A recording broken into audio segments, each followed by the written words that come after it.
সোমবার স্থানীয় সময় সকাল ৬টা থেকে নিউ ইয়র্ক প্রেসবিটেরিয়ান হাসপাতালের কলাম্বিয়া ক্যাম্পাসের বাইরে পিকেটে বসেন নিউ ইয়র্ক স্টেট নার্সেস অ্যাসোসিয়েশনের সদস্যরা। মাউন্ট সিনাই, মন্টেফিউর সহ বেশ কয়েকটি বড় হাসপাতালের ১৫,০০০-এর বেশি নার্স কাজে যোগ দেননি। নার্স ইউনিয়ন বলছে, মাসের পর মাস আলোচনা হলেও মূল দাবিতে হয়নি কোনো অগ্রগতি।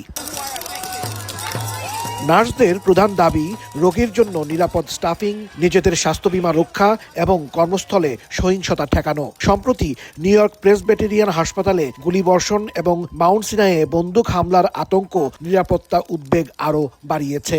নার্সদের অভিযোগ, পর্যাপ্ত কর্মী না থাকায় নিয়মিত হামলার শিকার হচ্ছেন তারা। হাসপাতাল কর্তৃপক্ষ বলছে, ধর্মঘট চললেও রোগীর পরিষেবা চালু রাখা হবে। মাউন্ট সিনাই জানিয়েছে, অস্থায়ী নার্স নিয়োগ করে নিরাপদ চিকিৎসা নিশ্চিত করা হচ্ছে। নিউ ইয়র্ক প্রেসবিটেরিয়ান বলছে, তারা ন্যায্য চুক্তির জন্য আলোচনায় প্রস্তুত।